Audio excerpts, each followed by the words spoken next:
It's going to be reunions galore in Ahmedabad. Shubman Gill, Ridhiman Saha, Mohammad Shami facing the side they first turned up for in the IPL.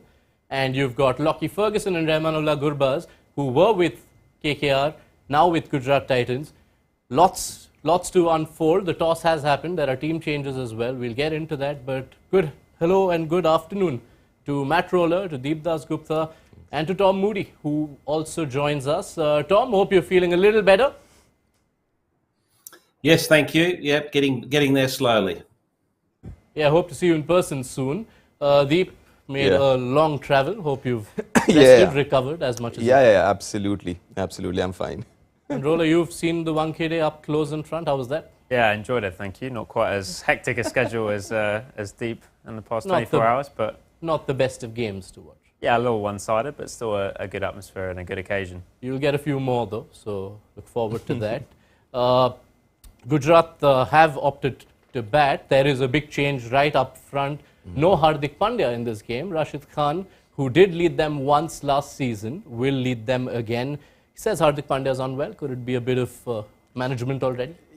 I don't think so. Management. Could be management. Obviously, yes. Could be management because he's been bowling as well. So could be management. Could be, just genuinely unwell. Maybe a fever or virus or something like Tom or something. He must have picked it up. Big miss, but opportunity for someone else. And Rashid as a captain, he's got experience as a captain as well. I mean, he's captained his national side, he's captained other franchises as well. And he's, like you mentioned, he's captained this side as well, so it should be all right. Yeah, and that one time he did lead them was a pleasant experience for Rashid Khan. The batter smashed 48 of 18 against CSK in that game where he led Gujarat Titans. Tom, that does mean, though, that Vijay Shankar will slot in at 4 of 5. I know Hardik's not had a lot of runs yet, but all of a sudden you have to feel as KKR, you get a few early wickets, and Gujarat Titans, that batting doesn't look as imposing. Yeah, well, obviously Hardik's a very player to replace. He'd have to go down as one of the best all-rounders in this format in the world. He's a dynamic player, and we've seen what he's done from a leadership perspective. 12 months, it's been wonderful to see it unfold, to be honest with you. Vijay Shankar, I suppose the advantage for Gujarat is that Vijay Shankar has already played a game and got a few runs in that game, but he's coming into this tournament in some good form. So, the confidence is high. I believe he's got a couple of hundreds under his belt just, leading into this IPL, so he should be good to go. He's been around the IPL a long period of time, so again, it's an opportunity for him to, I suppose, stamp his authority as a player that can be relied upon as a pure batsman and as a support bowler. Sorry, just to add to what just Tom mentioned about Vijay Shankar, looking at that pitch, I believe it's a red soil pitch, it's a day game, it might not be extremely high scoring. So that also kind of right up Vijay Shankar's alley as well. If it's a 160 odd pitch, 160, 170, one of the things that he's been criticized for is his strike rate and stuff like that. So if it's not that high scoring, I think he should be very comfortable as well then.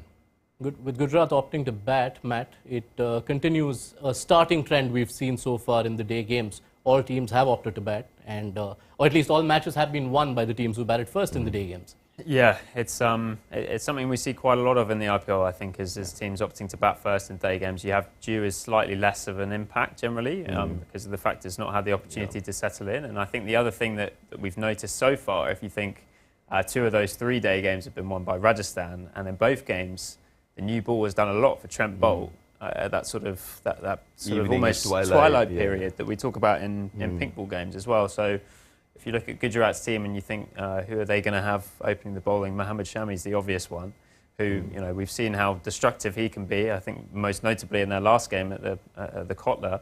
But if you look at his stats over the past season and a bit, he's a pretty dangerous operator with the new ball. And one thing we know about Shami as well is he will attack and he will look to take wickets early. You have some bowlers who might go defensive pretty quickly, whereas Shami's someone who will bowl the majority of his overs in the power play, and will also look to take wickets and look to be attacking. So I wonder if that sort of opportunity to get into Kolkata's top order is just in the back of Rashid's mind when he's making that decision. Yeah, and on the evidence, Shami, you can bet we'll be looking forward to it. KKR have been among the rockier top orders. We'll get to that in a bit. Just touching up on the KKR changes first in the playing 11. Lockie Ferguson does get a game. Tim Southee is the one he makes room for. Lockie Ferguson obviously had missed the first couple of games, was carrying some sort of a niggle. And Jagadisan comes in for Mandeep Singh, who goes out having not affected the scorers in the 2 games he played.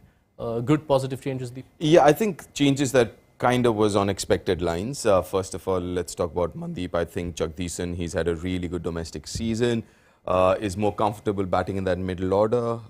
And obviously, Mandeep really hasn't made too much of a difference in the initial couple of games.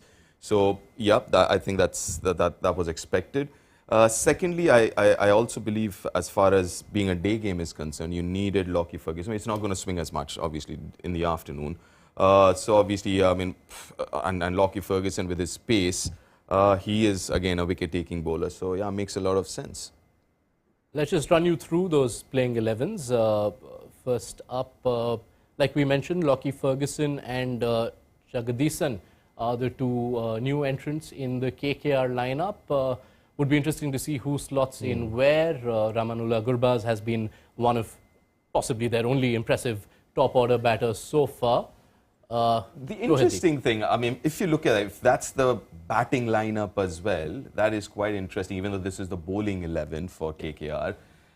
I actually wouldn't mind that batting lineup. Sunil Narine to open with Gurbaz and Jagadisan at 3. I mean, that looks really nice. I mean, why not? A day game, even though they're batting second. But the thing about Ahmedabad, because it's in the western part of the country, the sunset is pretty late. So around that 4:30, whenever the second innings begins, it's not going to be much as in terms of swing or seam. So why not get him to open? Right. All that will be interesting to see in the second innings. But let's dive into what we will see first up here. Tom, for KKR, as much as Shardul Thakur's innings was sensational and lit the scene up for them, it was their spinners who became the big talking point. That KKR spinners, and now you already had Narine, you see Varun showing the kind of signs he'd shown in his earlier seasons, and the newcomer in Surya Sharma made a bit of an impression too. But they come up against a Gujarat Titans lineup who do handle spin quite well. Is that the defining battle of this game?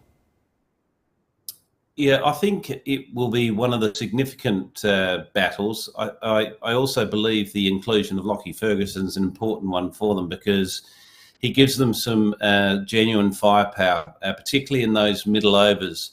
So it'd be very interesting to see how Nitish Rana sort of manipulates his bowlers, knowing that he's got 2 very good spinners in Narayan and Arun at his disposal, and Lockie Ferguson, who's probably going to bowl at least 2 overs, you'd think, in that middle phase. But for KKR to fire, we've seen it in the last game. They turned up a result that we weren't really expecting against RCB, and it was really on the back of an incredible innings from Shardul Thakur and the partnership he had there with Rinku Singh, and the brilliant spin performance. So, Deep, how would you want KKR to use their bowlers? Tom mentions, obviously, Lockie brings you that middle overs advantage. He's also been effective in the power play in the IPL. Tom had mentioned in the last game, he'd like to see, both of you had mentioned, you'd like to see more of Narine in the power play. So how do you line up the KKR bowling attack for this game? I think you'd see Sunil Narine bowl an over or 2 in the power play. I would also believe you'd see Lockie Ferguson bowl at least 1, either the 5th or the 6th. One of those overs. He might end up bowling 1 in the middle and 2 at the death. So that I think that's how Nitish will use him. And because they've got Sunil Narine, Varun Chakravarti and Suyash, they would have to bowl one of those spinners in the power play if they want potentially all 12 overs being bowled. Red soil, afternoon game, that's an advantage surely with KKR, their spin attack. Right. And Shubman Gill, of course, is such an important batter for them. And Matt obviously a case of what could have been for KKR as soon as they walk out, because this was a player they chose not to retain, and he has stepped up, and how, over the last season and a half. Yeah, it's a decision that I'm sure KKR are looking back on slightly wistfully at the moment. If you think Gill went to Gujarat for 8 crore ahead of that mega auction, and the player that KKR retained at 8 crore is actually on their bench today, which is Venki Iyer. I imagine there's a good chance he'll end up coming into the playing 11 during the run chase. I don't know exactly where he'll bat. But if you think at the time, it probably made some kind of sense of the decision, because Gill's strike rate for KKR was not great, as we can see, going at sort of mid-120s. And it was a sort of a consistent battle, it felt like. I think Brendan McCullum even came out when he was coach and said a couple of times, we're getting to a point where we've asked these guys to show more intent all the time, and it's just not happening. So there was this kind of running battle going on with Gill and the management. Meanwhile, Venki Iyer at the time, just going into that mega auction, so that sort of second half of that 2021 season, was this amazing emerging player. He sort of seemed to come from nowhere, and obviously the skill set he has with being able to bowl while batting in the top order it looked hugely valuable at the time. But given the trajectories that they've taken over the past 18 months or so, with Venki's stock sort of declining and Gill thriving as he has in international cricket, it feels like one of those decisions that I'm sure they thought about it at the time, but it looks like one where I'm sure if they had the chance to go back and change their mind as to which player they took at that slot ahead of that mega auction, I'm sure they would change it. Tom, how much does this sort of a thing play on a player's mind when you are up against a former team, in this case a team where many thought you could have been retained by? Not that Shubman Gill has any point to prove to anyone, especially after the last year or so he's had, but does it weigh on a batter's mind, on any player's mind? I think on maybe a very minor number, but the majority will, be well and truly removed from any of those concerns. They'll be just focusing on, and he'll be just focusing on today, just doing the job for his team and getting as many runs as possible. He has certainly got nothing to prove. He just wants to continue to score the runs that he's been scoring, and doing it, with quite a real ease about it as well. So it'll be certainly no pressure on him. He just wants to make sure his teams keeps on winning. With Hardik missing, how much more important does David Miller become to the Gujarat lineup? He obviously rocked up, had a good first game, finished off that chase like he'd made a habit of doing through last season. But batting first this time, and with a lot of spinners to deal with. Very much so.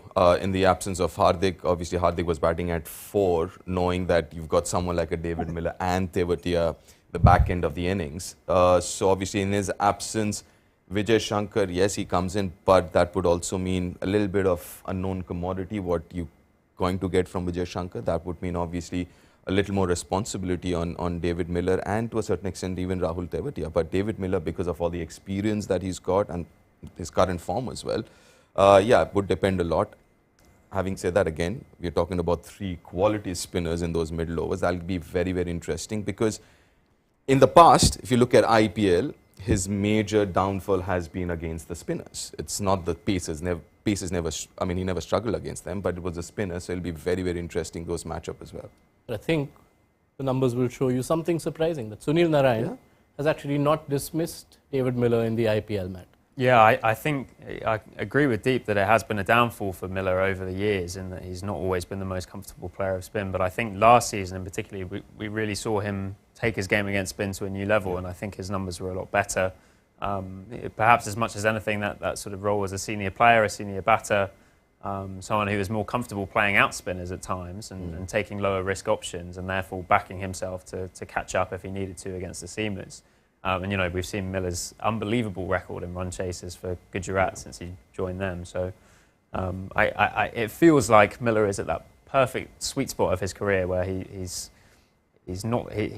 so experienced that he's been in almost every situation there is to be in, but is also still in his prime as a batter. And just we saw him get straight off the plane and straight into the runs the other night against Delhi.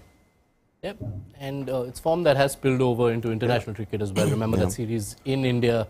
Yeah, I mean, last almost 2 years now in international cricket. He's been prolific. There's no two ways about it. But I mean, as much as I was very impressed with those numbers from last season, but last season were Mumbai, comparatively smaller venues, better pitches to bat on, afternoon game, Ahmedabad could be a little different, I guess, from those games last season. All right, let's also just take a look at what the impact options are, just to complete what the playing 11s and the squads look like. That is Gujarat.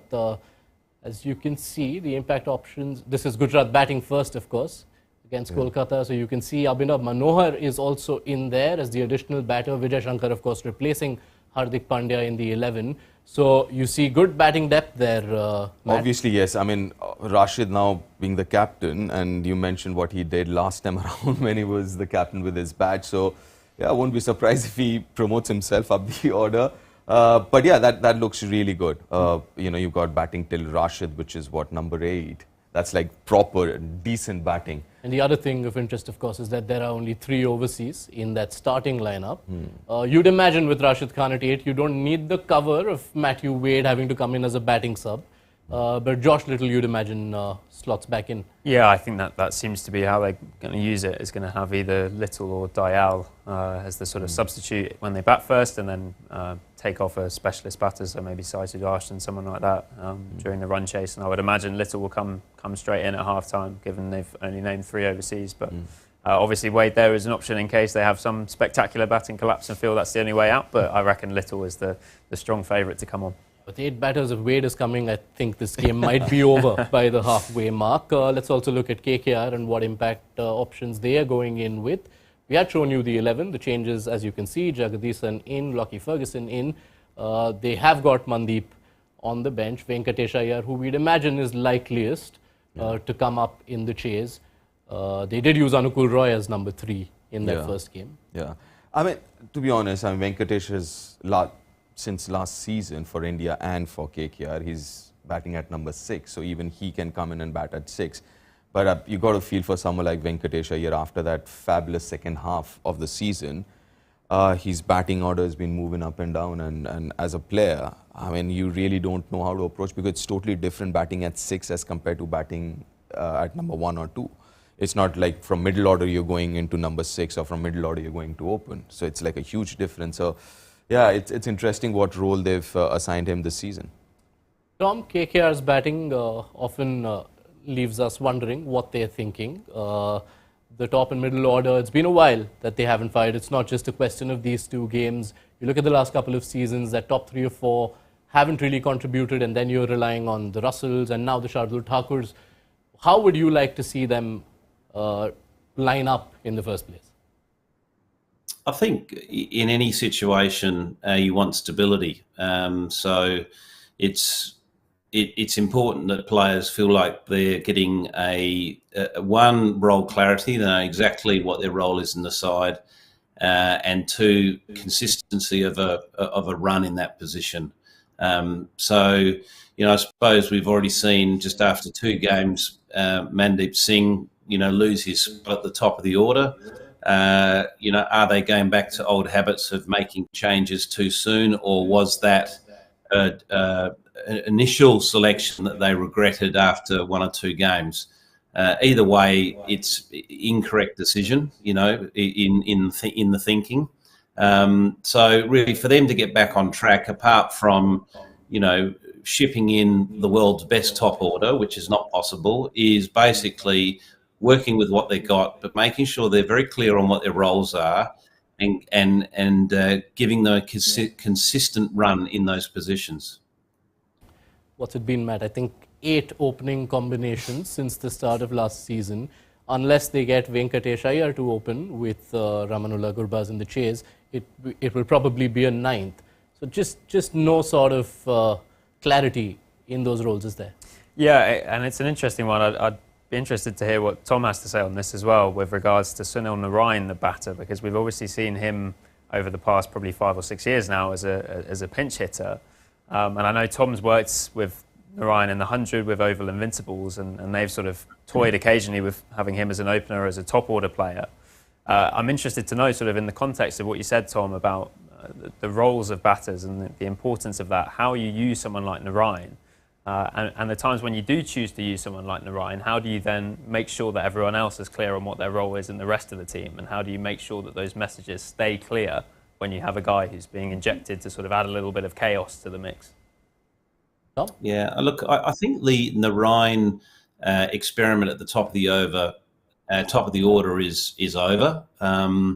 Purely because I think a lot of teams now really understand how to bowl to him with the new ball. And if you look at his success rate in that role over the last, say, 3 to 4 years compared to when he first was starting to take on that role with KKR many years ago, they're far apart in success rate.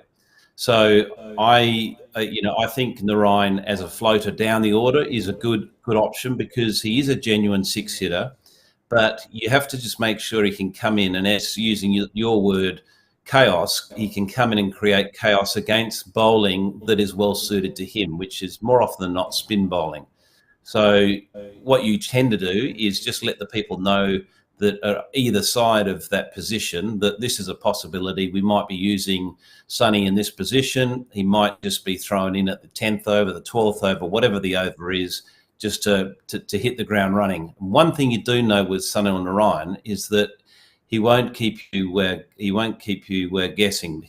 He'll either come off straight away with the bat and hit boundaries and have the impact that you hope, or he'll come off as in walk off the field within a ball or two. Yeah. So quickly, I just wanted to confirm that if Sunil Narayan opens, gets out early, he can still be replaced with another impact player, correct? If they decided to hold that substitution back until that point, I suppose they could. Because sub they're him off, batting second. All I'm saying is Sunil Narayan opens, whatever he does. Anyways, he's otherwise slated to bat at number 8, which is actually no good use. So if he gets out early, if you want Venkatesh Iyer, you get Venkatesh Iyer. We did see a version of that from KKR in their first game, where they sent Anukul Roy up at number 3, and it was only after that they activated the sub and got Venkatesh Iyer in at number 4. But do you feel, Deep, that the problem is KKR have too many players who sort of jostle with very similar strengths and weaknesses, and that's leading to this confusion? I think more so. I think that clarity of thought, that stability has to come from the top. So if the coach has a clear idea of what he wants from an individual, it becomes easier that way. Last season, as you guys mentioned, 8 opening pairs, that just tells you that nobody is secured. As a player, I'm just getting really bad vibes from that management, as in where am I slotted, what my role is, because in T20, as Tom mentioned, I think the most important thing is the clarity of everyone's role. As a player, I should know what is expected of me, and that should be there for a while. And I think that's where KKR has kind of messed it up since last season. This year again, few changes already. You still don't know your best 11 is. You don't know who's going to bat where.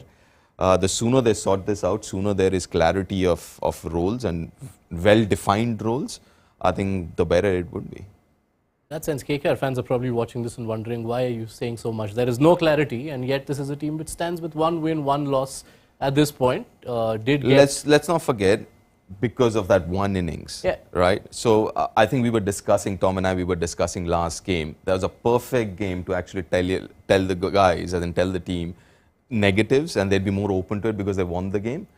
And so I think they've also got to realize, even though they won that game, on the back of obviously their spinners, their strength, and that one innings from Shardul Thakur. That is true. Tom, Gujarat, on the other hand, in this first week, have obviously continued to look like the most balanced side in this competition. Have you at all seen any weak point in their setup? And what is there that KKR or any of the other teams can look to exploit and stop them from winning? Yeah, it's a very tricky one, isn't it? They have got a formidable side, and I was only commenting a few days ago about their bowling attack, which is slightly weakened today because Hardwick's not fit and available. But they have got every box ticked with their balance and with their with their spin options, with their pace options. They've got the ability to take wickets in the power play. They've also got the ability to shut the game down defensively with the ball. And you've talked about Shubman Gill. Now they've got, a pure class Indian top order player that is going to be without a doubt, a 500 plus run scorer. Every season he plays in the IPL.